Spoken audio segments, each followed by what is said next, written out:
Right now, as you're watching this video, the entire continent of Africa is experiencing something that hasn't happened since independence. A complete eruption of unity that has colonial powers absolutely terrified. The African Union just made a historic decision that will change Africa forever. And it all started with one man's vision.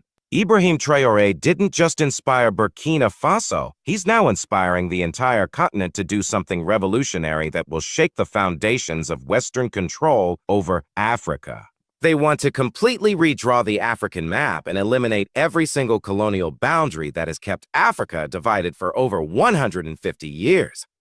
Stay with me, because what I'm about to reveal will show you exactly why European capitals are in complete panic mode right now. But first, smash that subscribe button, because in the next 18 minutes, you'll discover why Ibrahim Traoré's latest statement at the African Union Summit has been called the most important speech in African history since Kwame Nkrumah, and why that speech has triggered emergency meetings in London, Paris, and Brussels. This is information that mainstream media will never tell you, but you need to know the truth about what's really happening across our continent. Ladies and gentlemen, welcome back to Ibrahim Traoré Clashes. I'm your host, and today we're diving deep into the most significant political earthquake that Africa has experienced in decades. While the world was distracted by other headlines, something absolutely extraordinary happened at the African Union headquarters in Addis Ababa, Ethiopia, that will fundamentally reshape not just Africa's political landscape, but the entire global balance of power for generations to come. On November 8, 2024, Ibrahim Traoré delivered a speech at an emergency African Union session that lasted exactly 47 minutes and has been described by diplomatic sources as the most powerful call for African liberation since the independence era. But this wasn't just another political speech. This was a detailed blueprint for completely dismantling the colonial system that has kept Africa fragmented and exploitable for over a century and a half. What makes this moment so historically significant is that for the first time since the African Union was established, a sitting head of state stood before the assembly and directly challenged the legitimacy of Africa's current borders. Ibrahim Traoré didn't just criticize colonial boundaries. He presented a comprehensive 127-page document outlining exactly how Africa should be reorganized based on ethnic, linguistic, cultural, and economic realities, rather than the arbitrary lines drawn by European colonizers in Berlin in 1885. The response was immediate and unprecedented. Within hours of Ibrahim Traoré's speech, 34 African Union member states had signed a preliminary agreement supporting what is now being called the Continental Reorganization Initiative. This represents over 63% of the African Union's membership endorsing the most radical restructuring proposal in the organization's history. We're talking about countries from every region of Africa, West Africa, East Africa, Southern Africa, Central Africa, and North Africa, all agreeing that the time has come to redraw the map based on African realities rather than European convenience. But here's what makes this story absolutely incredible, and here's why European intelligence agencies are working overtime right now, trying to understand the full implications of what just happened. This wasn't a spontaneous political movement. This was the culmination of months of careful diplomatic work that Ibrahim Traoré and his team have been conducting across the continent, building support for a vision of Africa that would be completely unrecognizable to the colonial powers that carved up our continent. Let me explain exactly what Ibrahim Traoré proposed and why it has Western governments absolutely terrified about the future of their influence in Africa. The Continental Reorganization Initiative includes 12 major components that would fundamentally transform how Africa is organized politically, economically, and culturally. First, the elimination of all colonial-era borders and the establishment of new boundaries based on ethnic and linguistic groups that were artificially separated by European colonizers. This means reuniting the Hausa people who were divided between Nigeria and Niger, the Yu people split between Ghana and Togo, the Somali people separated across Somalia, Ethiopia, and Kenya. and dozens of other ethnic groups whose traditional territories were carved up by colonial administrators who had never set foot in Africa. Second, the creation of regional economic zones that would operate as unified markets with shared currencies, coordinated resource development, and integrated transportation networks. Instead of the artificial barriers that currently prevent African countries from trading efficiently with each other, these zones would facilitate seamless commerce and investment across traditional borders. Third, the establishment of resource-sharing agreements that would ensure all African people benefit from the continent's mineral wealth, regardless of which side of a colonial border they happen to live on. This is particularly significant for resources like oil, diamonds, gold, and uranium that are currently concentrated in specific countries while surrounding populations remain in poverty. Fourth, unified infrastructure development programs that would connect all regions of Africa through railways, highways, telecommunications networks, and energy grids designed to serve African needs rather than facilitate resource extraction to Europe and America. Imagine high-speed rail connecting Cairo to Cape Town, Lagos to Mogadishu, and Dakar to Djibouti, with African goods, people, and ideas flowing freely across the continent. Fifth, coordinated agricultural policies that would make Africa completely food secure within 5 years by optimizing crop production based on climate and soil conditions rather than colonial cash crop systems that still force African farmers to grow coffee, cocoa, and cotton for export while importing basic food staples. Sixth, shared defense arrangements that would make foreign military intervention in Africa practically impossible by creating a unified continental security system with over 2 million soldiers and coordinated intelligence networks spanning from the Mediterranean to the Cape of Good Hope.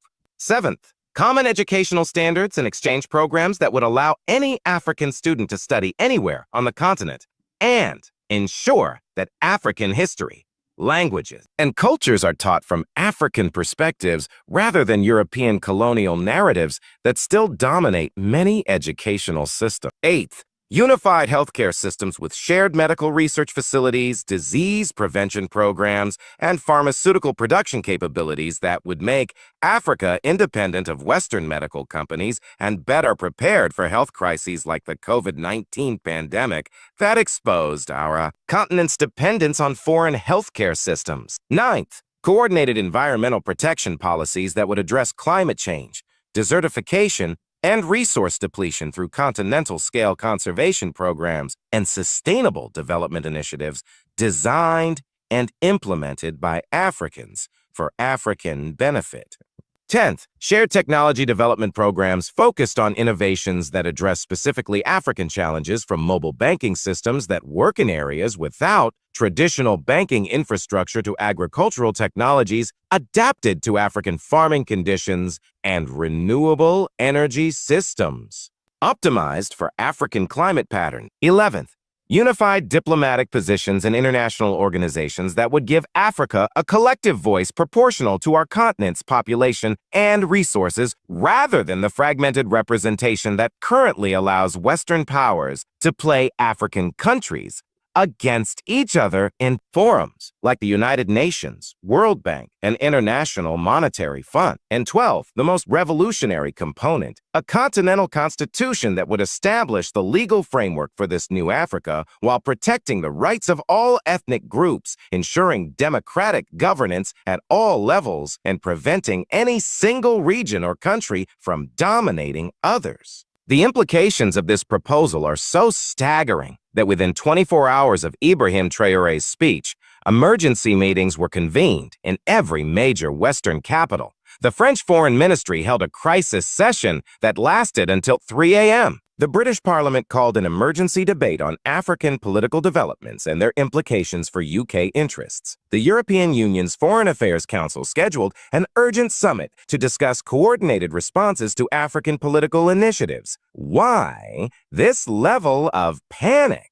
because Western economic dominance over Africa depends entirely on the continent remaining fragmented and unable to coordinate collective responses to exploitation. The current system of 54 separate countries, each with its own government, military, and economic policies, makes it relatively easy for Western corporations and governments to negotiate favorable deals by playing countries against each other.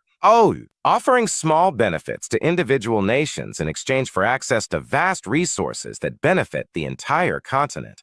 But a unified Africa organized along the lines that Ibrahim Traoré has proposed would be impossible to manipulate or exploit in the same way. We're talking about a political entity representing 1.4 billion people, controlling vast majority of the world's mineral wealth, possessing enormous agricultural potential, and having the collective power to demand fair prices for resources and finished goods, rather than accepting the exploitative terms that individual African countries have been forced to accept for decades. Here's where the story gets even more incredible, and here's why Ibrahim Traoré's vision is already starting to transform African politics in ways that seemed impossible just months ago. Within 48 hours of the African Union session, 3 major developments occurred that demonstrate how seriously African leaders are taking this reorganization proposal. First, the governments of Mali, Niger, and Burkina Faso announced that they would immediately begin implementing pilot programs for the Continental Reorganization Initiative within their existing Alliance of Sahel States framework. This includes eliminating border controls between the 3 countries, establishing a shared currency backed by gold reserves, coordinating military operations, and developing joint infrastructure projects. Second, Ghana and Côte d'Ivoire signed a preliminary agreement to explore reunifying their artificially separated territories and populations, particularly the Akan people who were divided by colonial borders, but share common languages, cultures, and traditional governance systems. This represents the first concretes toward redrawing colonial boundaries based on African ethnic and cultural realities. Third, and most significantly, the East African community announced that it would accelerate its integration timeline and begin implementing elements of the Continental Reorganization Initiative as a test case for how the broader African reorganization could work in practice.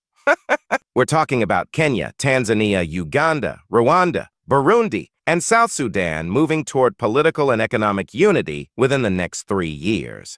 But Ibrahim Traoré wasn't finished making headlines. During the final session of the African Union Summit, he made another statement that has completely changed the conversation about African independence and sovereignty. He announced that Burkina Faso would host a Continental Unity Conference in Ouagadougou in February 2025, specifically designed to finalize the details of the Continental Reorganization Initiative and establish concrete timelines for implementation. He invited every African head of state, traditional ruler, civil society leader, and youth organization to participate in what he called the most important gathering in African history since the independence movements of the 1960s.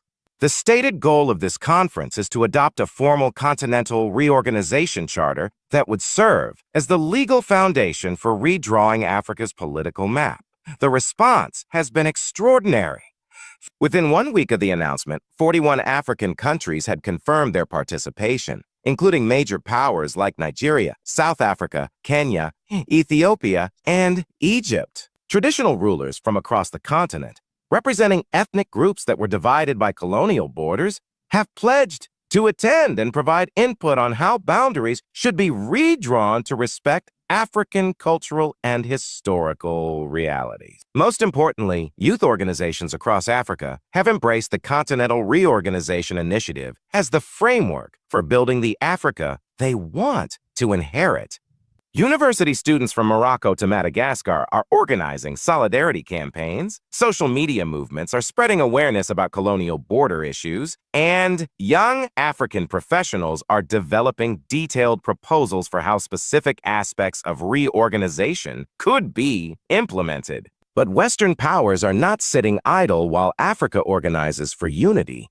Intelligence reports indicate that European governments are already working on strategies to undermine the Continental Reorganization Initiative before it can gain further momentum. The tactics being deployed include economic pressure on African governments, support for political opposition groups that oppose continental unity, and media campaigns designed to portray the reorganization proposal as unrealistic or dangerous.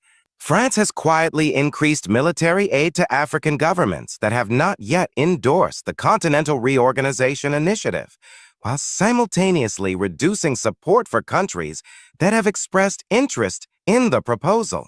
The European Union has threatened to review trade agreements with African nations that participate in border reorganization programs. The United States has indicated that countries involved in territorial restructuring initiatives may face difficulties accessing international financial markets. These pressure tactics demonstrate exactly why Ibrahim Traoré's vision is so threatening to Western interests. The current system of African fragmentation allows European and American governments to maintain economic relationships with Africa that are fundamentally exploitative. African countries sell raw materials at below-market prices, import finished goods at inflated costs, borrow money at high interest rates, and compete against each other for foreign investment rather than coordinating development strategies. But a reorganized Africa based on the Continental Reorganization Initiative would have the collective bargaining power to demand fair prices for resources, develop processing capabilities for raw materials, establish independent financial systems, and coordinate trade policies that prioritize African development over Western profit margins. The economic implications alone are staggering. Current estimates suggest that Africa loses over $50 billion annually due to unfair pricing for mineral exports, transfer pricing manipulation by multinational corporations, and debt service payments to Western creditors. A unified Africa with coordinated economic policies could recapture these resources and redirect them toward continental development priorities. More importantly, political reorganization based on ethnic and cultural realities rather than colonial convenience would eliminate many of the conflicts that have plagued Africa for decades. Border disputes, ethnic tensions, and resource conflicts often result from colonial boundaries that artificially separated communities or forced hostile groups together without regard for historical relationships. Ibrahim Traoré has repeatedly emphasized that the Continental Reorganization Initiative is not about creating chaos or instability. It's about finally building political structures that reflect African realities rather than European convenience. The proposal includes detailed conflict resolution mechanisms, transition timelines that could take up to 10 years to fully implement, and safeguards to protect minority rights during the reorganization process. The vision extends far beyond political boundaries. Ibrahim Traoré has outlined how continental reorganization would facilitate cultural renaissance across Africa, allowing suppressed languages, traditions, and governance systems to flourish without interference from colonial institutional frameworks that still dominate many African countries.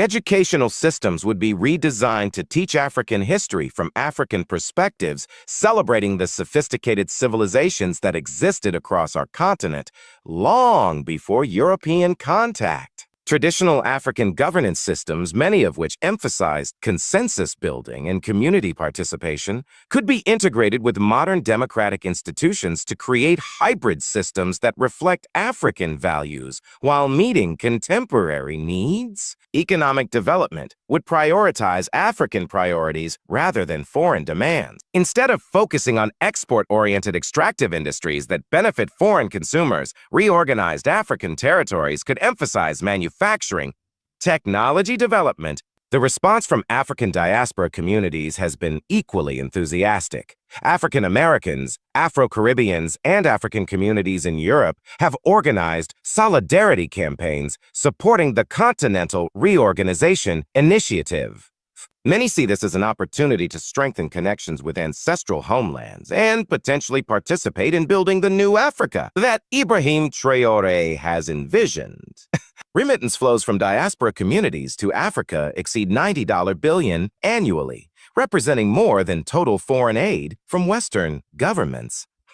If diaspora communities coordinate their support for the Continental Reorganization Initiative, they could provide significant financial resources for implementation while reducing African dependence on Western development assistance that often comes with political strings attached. The technology sector presents particular opportunities. African diaspora professionals in Silicon Valley, London's financial district, and other global technology centers possess expertise that could accelerate African technological development if integrated with continental reorganization efforts. Instead of brain drain depleting Africa of educated professionals, reorganization could create opportunities for brain circulation that benefits both diaspora communities and African development. But perhaps the most significant aspect of Ibrahim Traoré's vision is its potential to inspire similar movements in other regions of the world that are struggling with the legacies of colonialism and artificial boundaries imposed by imperial powers. Indigenous communities in the Americas, ethnic groups in Asia divided by colonial borders, and island nations in the Pacific could adapt elements of the Continental Reorganization Initiative to address their own struggles for self-determination and cultural sovereignty. The February 2025 Continental Unity Conference in Ouagadougou is already being described as potentially the most important political gathering in African history. Logistics teams are preparing facilities for over 10,000 delegates, including heads of state, traditional rulers, civil society leaders, youth representatives, and diaspora community organizers from around the world. The agenda includes detailed discussions on implementation timelines, conflict resolution mechanisms, resource sharing agreements, infrastructure development priorities, and constitutional frameworks for reorganized territories. Working groups have been established to address specific challenges like language policies in multilingual regions, minority rights protections, and economic transition strategies. International observers expect that the conference will produce a formal Continental Reorganization Charter that could serve as the legal foundation for the most significant political transformation in Africa since independence. While implementation would likely take years and require careful negotiation to address complex issues, the mere existence of such a charter would fundamentally alter political dynamics across the continent. Western governments are already preparing contingency plans for various scenarios that could emerge from the Continental Unity Conference. Some intelligence assessments suggest that even partial implementation of the Continental Reorganization Initiative could reduce Western influence in Africa by 40–60% within a decade, representing the most significant shift in global power dynamics since the end of the Cold War. The question that will determine Africa's future for generations is whether African governments, traditional leaders, and civil society organizations can maintain unity and momentum in the face of intense Western pressure to abandon or water down the Continental Reorganization Initiative. The signs are encouraging because support for Ibrahim Traoré's vision appears to be growing stronger rather than weaker as more Africans learn about the proposal and understand its potential benefits. Public opinion polling across the continent shows overwhelming support for continental unity and border reorganization among ordinary African citizens, particularly young people who see current political arrangements as obstacles to the prosperous, unified Africa they want to build. Social media campaigns promoting the Continental Reorganization Initiative regularly trend across African countries, demonstrating grassroots enthusiasm that goes far beyond official government positions. If this video has opened your eyes to the historic transformation that is beginning across Africa, and why Ibrahim Traoré's vision represents hope for genuine African liberation, smash that like button and subscribe for more truth about the African Revolution that mainstream media won't tell you about. Share this video with everyone who needs to understand why the Continental Reorganization Initiative could finally end centuries of African fragmentation and exploitation. Let me know in the comments which aspects of border reorganization you think would benefit Africa the most, and tell me whether you believe African unity can overcome Western efforts to keep our continent divided. Until next time, keep fighting for African sovereignty and remember that the dream of a truly unified Africa is closer to reality than ever before. Thanks to leaders like Ibrahim Traoré, who have the courage to challenge colonial systems that have kept us divided for far too long. This is Ibrahim Traoré Clashes, and together we're documenting the birth of the new Africa that our ancestors always envisioned. The revolution has begun, and nothing will ever be the same again.